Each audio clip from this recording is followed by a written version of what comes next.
Welcome to another TechHelp Quick Queries video brought to you by AccessLearningZone.com. I'm your instructor, Richard Rost. Today we're going to be taking a look at some Windows features that might be slowing down your Microsoft Access database. Plus, we've got your questions from YouTube and my forums and some emails and some other stuff. And yeah, it's Quick Queries Friday, folks. Let's have some fun.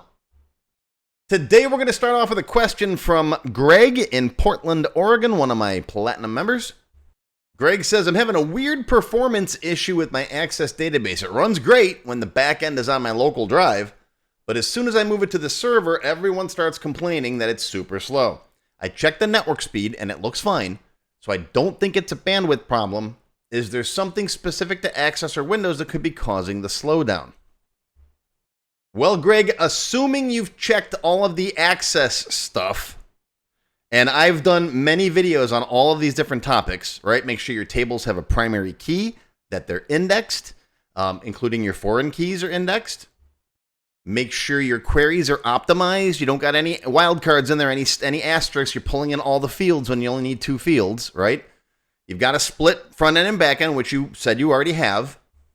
Make sure your forms and reports aren't bound to large tables. Use a query instead to filter the results. Don't try to pull all 300,000 customer records you've got into your customer form, right? Filter that beforehand if you can.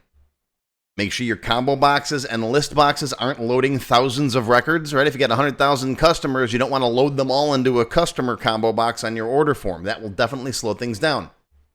You don't have DLOOKUP type fields in your queries or in your continuous forms, right? DLOOKUP, DSUM, DMAX, DMIN, DCount, all those things. Use aggregate queries instead if you can. Your subforms aren't requiring entire data sets, right? You don't have a customer that's got 10,000 orders and it's pulling all of them in. Of course, it goes without saying you've compacted and repaired lately. Do it at least once a week. You know I'm not a big fan of attachments, images, or OLE objects stored in your database. Don't be doing that. And I'm guilty of this one myself. Don't use excessive VBA record set loops where SQL would work, okay? So assuming you've checked all of this stuff and your database is properly optimized, there might be some Windows issues causing your slowdown. Now, I'm not going to have time in this video to go over all of these things, but I'm going to at least give you a starting point, something you could search for, do a Google search for whatever, and that might lead you down the right path. If any of you guys want to see me do a more in-depth video about any of this stuff, post a comment down below. First off, and I have done a video on this one, never run your Access database from a cloud file sharing service like Google Drive, OneDrive, Dropbox, any of that stuff. These tools are great for Word docs, spreadsheets, whatever, but they constantly try to sync and update the files in the background, which does not jive well with how Access works in a shared environment. 2 people opening the same backend file at once, it'll cause duplicate copies, sync conflicts, even total corruption. Access needs direct, real-time communication with the database file, not something that's being mirrored or uploaded every few seconds. If you want to share your Access app, store the backend on a proper network drive or move it to SQL Server. To learn more about this, I have a previous video you can go watch. Access with file sharing services. Don't use them. It's okay if it's just you, right? Or maybe you and one other person, you could say, hey, I'm using the database now. Like I used to have an office I used to drive to, and I kept my Access database, which was a small file, in a Google Drive backup folder, because when I got to the office, I'd open it and I was sure no one else was using it. And then when I closed it and I was done, by the time I got home, that file synced up. So it was relatively safe, and I kept it a small file. I think it was like maybe 30 or 40 megs. It was tiny. Okay, but do not use it with a file sharing service like this and expect multiple people to be able to work with it. And if you do want an easy-to-use, almost zero setup solution where multiple people, even in different locations, can use your Access database, check out Access Database Cloud. That's a great solution as well. Moving on, we've got opportunistic locking, also called oplocks or file leasing. And let me do that. I'm completely forgetting to bold my slide lines. What am I doing here? It's like I've never given a presentation before. All right, so what is this? It's a hidden Windows feature called opportunistic locking or file leasing. It tries to speed up file access by caching data locally instead of constantly talking to the server. Again, it works great for programs like Word or Excel because they're usually opened by one person at a time, But for Microsoft Access, it's bad news. When multiple people share the same database, Access needs every read and write to happen instantly across the network. If Windows delays that to try to optimize performance, it can actually slow everything down or even cause corruption. So if your shared Access database feels laggy or unreliable, look up how to disable opportunistic locking or file leasing on your server.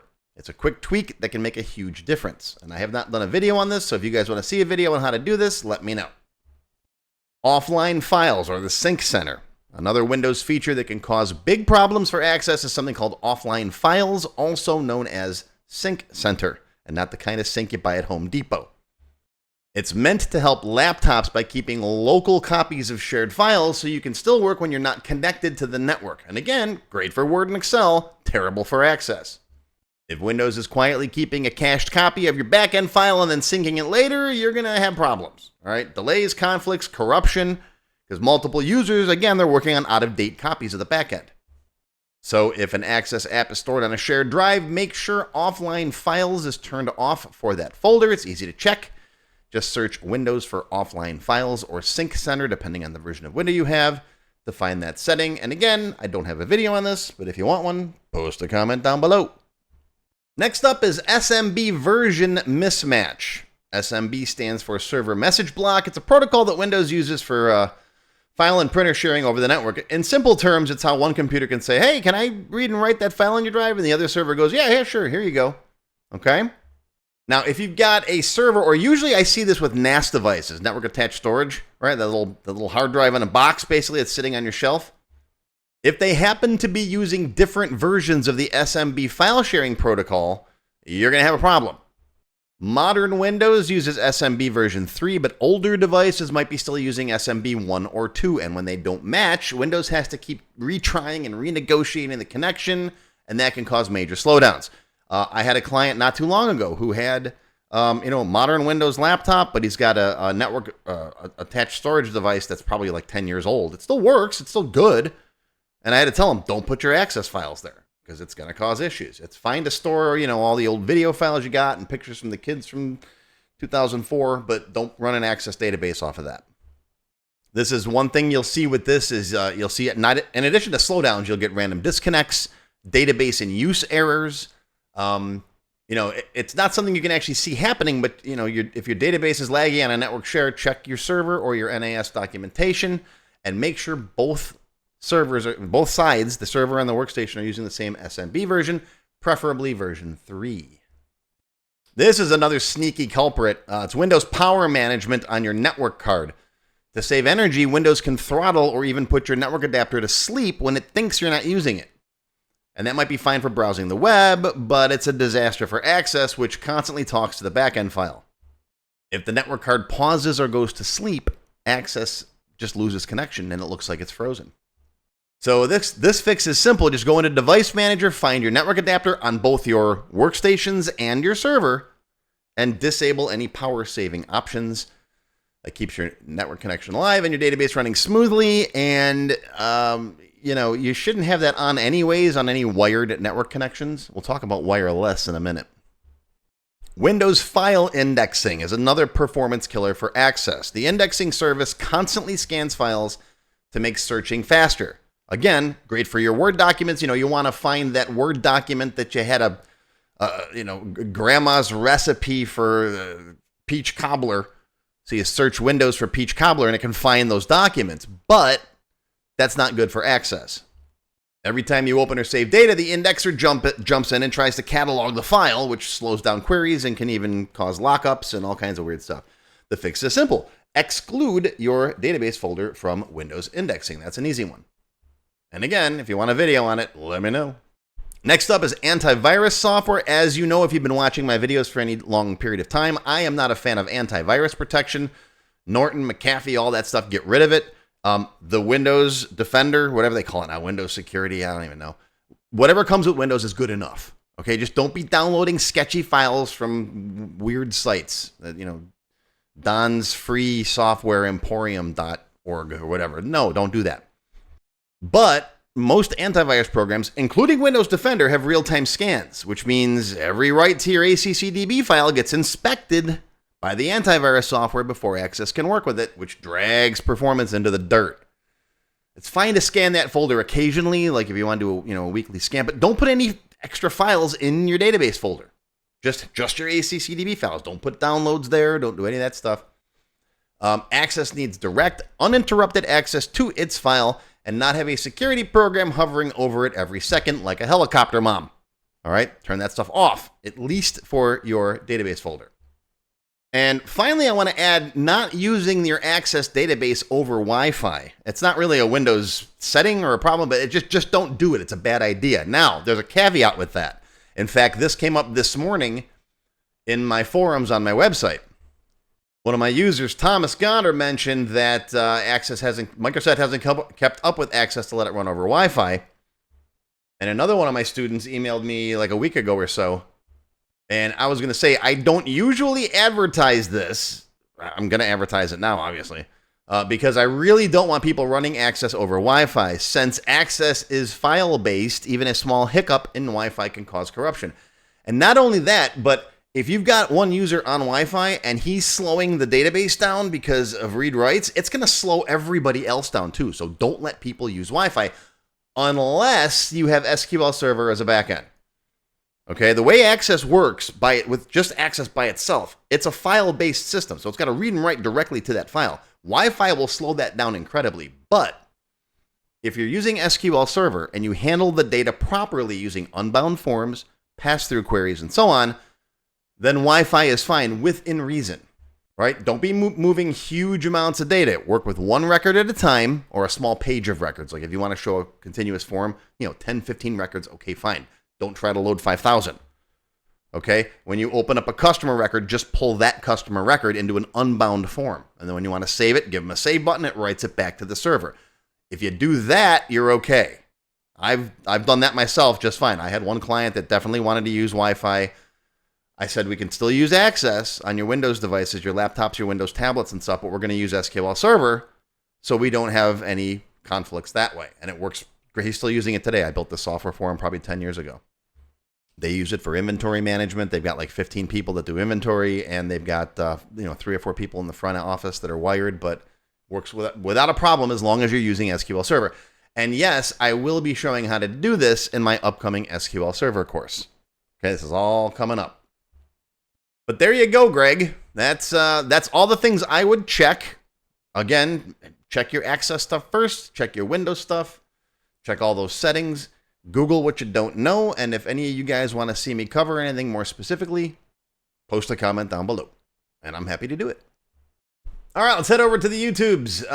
S. Southcombe said, this video hasn't aged well from my experience. Haven't been able to specifically land Access developer work either as an employee nor contractor.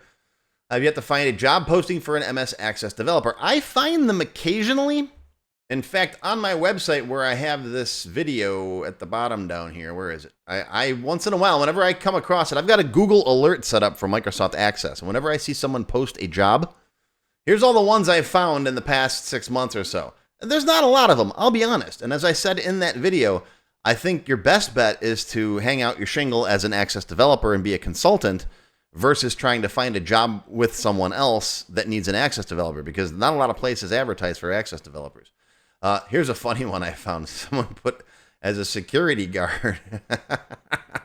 They listed Microsoft Access as a need, in the job requirements, and I just had to have fun with that one. But there's a bunch of real ones. I find them every now and then. I post them in here when I see them. But yeah, you're gonna have to be a little creative. You're gonna have to market yourself. Get out there and talk to small businesses. The problem is that businesses know they need a solution for their data needs. They don't know they need Microsoft Access. So they're not looking for a Microsoft Access developer. They're looking for a software developer or a database developer or even a website developer, when in reality, they've got a small business and they've got 3 people in a front office that need to share customers, orders, and that stuff. That's where a Microsoft Access database is fine, but they don't know that's what they need. Right? They don't need this giant, cloud service-based, 500 concurrent users, blah, blah, blah. They just know that they have a data need and they're sick of QuickBooks. So that's what you got to find. And that's the tough part. That's not the easy part. That was the hardest part when I was running my consulting business, was finding new clients. Fortunately, I had my Access videos on YouTube that would bring clients to me. And that kept me going for at least 10 years until I could just do just videos. So you gotta get out there. Marketing is the number one thing with any business. You gotta know how to market yourself. Jonathan says, month day year is so much better. Who says 8 May 2025? You say May 8th, 2025. That makes way more sense in my head. Yeah, that's how I was raised too here in the United States. We say May 8th, 2025. In other parts of the world, they say the 8th of May, 2025. So this is regional. This is all depending upon where you're from. That's why I say, and longtime viewers know what's coming, the only good date format is the ISO date format. Year, month, day. Right? Right. Okay. I'm glad we all agree. Next up in the way to make me feel old department, Bloodlord72 said this was literally before I was born, but thanks, needed it. Just don't like the old design of Access. Yeah, Access, it's got an old school look to it. I actually like that, though. I prefer it. Just like I like old school web design. You know, look at my website. And for those of you who are curious, this video came out in 2008. So yes, there's a good number of my videos that are older than the people who are watching them. Yeah. Okay. I need to go take a nap now. RTAT1 says, oh, it makes me smile that I remember maybe about a year ago. You're right. That you, after all your years of Access VBA development, were shocked to find out about mid-string, n, meaning to get the remainder of the string starting at character n, and yet you still use the right and len combo.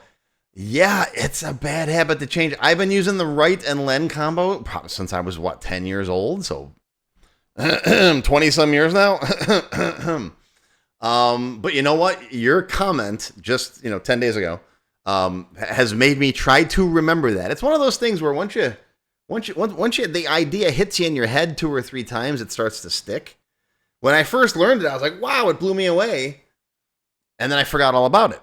It's like when you meet someone new and they introduce you and they say your name, you got to say their name like 3 or 4 times, then finally it sticks. Well, your comment 10 days ago just helped to make it stick. I think I just did a video a day or 2 ago where I remembered to use mid to get the right side of a string. So yeah, it's such a time saver without having to use right and len together. But thanks for jarring my memory. And I want to tell everybody else watching this, if you see me use that right and len combo again to get the right X characters out of a string, yell at me and tell me to use mid instead, because I'll forget again. I will. I'm honest. Off the Shelf 321 says, is there a simple way to double click on the customer from this search form and open up the customer form for that customer? Well, this search form video that you're talking about uses a list box. So you can put a double click event in that list box that would very easily open up the customer form. It's going to involve a little bit of programming though. Literally 1 line of code, but you got to know where to put it in the on double click event. Or if you don't want to get into programming, you could make a little button under the list box that says open customer, and it will open the customer that you're on. And you can do that with the wizard. I'm pretty sure it works with the wizard. I know it works with a continuous form. But give it a try. Watch my blank template video. It'll show you how to do it. And then later on in this series, this is like maybe 3 or 4 videos, I go into contacts and I go into invoicing. In one of these videos in this series, I do show you how to make a customer list form. And in that customer list form is a continuous form with a double click event right here in the ID. You double click there and it opens it up. You can do the same thing with that list box in the search form. Okay? 1 line of code. That's why I say learn a little VBA, folks. A little tiny bit of VBA gives you all kinds of stuff. It opens up your databases to a whole new world. Oh, no. I didn't just start singing, did I? Oh, boy. All right, finally today, we've got Richard who says, I have searched all over to find a recover password in a login system for Access, but nothing works the way it's supposed to. I actually do not work at all when I can find it. Oh, it actually, okay, it doesn't work what he can find. Okay. Do you have a system that works?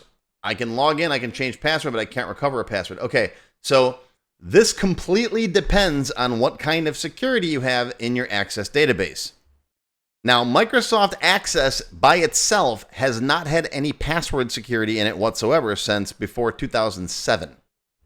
All right, that's when Microsoft Access had the workgroup file. You can create, users and stuff like that. But since then, they got rid of it because Microsoft wants you to use SQL Server for secure stuff. So since then, you've had to build your own security into your Access database, and you can make it really, really, rock solid and tight. I got a whole seminar on securing your database. But I can't tell you what to do with your database because I don't know how it's built. Whatever developer built your database is the one you're going to have to ask with how to recover a password, for example. It's got to be stored somewhere, probably in a table. It might be encrypted. I don't know, and I wouldn't know without looking at your database. This might be something you're going to have to hire a consultant for. And if that's the case, if you want help, check out my Access Developer Network on my website. I've got a list of different consultants and developers and tutors and people you can contact, and they'll be happy to help you out with your needs. All right, just check them out. You'll find a bunch of people on here that can help you out. Okay? Okay. All right, so that's going to do it for another Quick Queries, ladies and gentlemen. I hope you learned something. Enjoy your weekend. Live long and prosper. I'll see you next time. If you enjoyed this video, hit that thumbs up button right now and give me a like. Also, be sure to subscribe to my channel, which is completely free. And make sure you click that bell icon and select all to receive notifications whenever I post a new video. Do you need help with your Microsoft Access project? Whether you need a tutor, a consultant, or a developer to build something for you, check out my Access Developer Network. It's a directory I put together personally of Access experts who can help with your project. Visit my website to learn more. Any links or other resources that I mentioned in the video can be found in the description text below the video. Just click on that Show More link right there. YouTube's pretty good about hiding that, but it's there. Just look for it. Now, if you have not yet tried my free Access Level 1 course, check it out now. It covers all the basics of Microsoft Access, including building forms, queries, reports, tables, all that stuff. It's over 4 hours long. You can find it on my website or my YouTube channel. I'll include a link below you can click on. And did I mention it's completely free? And if you like Level 1, Level 2 is just $1. That's it. And it's free for members of my YouTube channel at any level. Speaking of memberships, if you're interested in joining my channel, you get all kinds of awesome perks. Silver members get access to all of my extended cut TechHelp videos, and there's hundreds of them by now. They also get one free beginner class each month, and yes, those are from my full courses. Gold members get the previous perks plus access to download all of the sample databases that I build in my TechHelp videos. Plus, you get access to my code vault where I keep tons of different functions and all kinds of source code that I use. And gold members get one free expert class every month after completing the beginner series. Platinum members get all of the previous perks, plus they get all of my beginner courses, all of them from every subject. And you get one free advanced or developer class every month after finishing the expert series. And you can become a diamond sponsor and have your name listed on the sponsor page on my website. So that's it. Once again, my name is Richard Rost. Thank you for watching this video brought to you by AccessLearningZone.com. I hope you enjoyed. I hope you learned something today. Live long and prosper, my friends. I'll see you next time.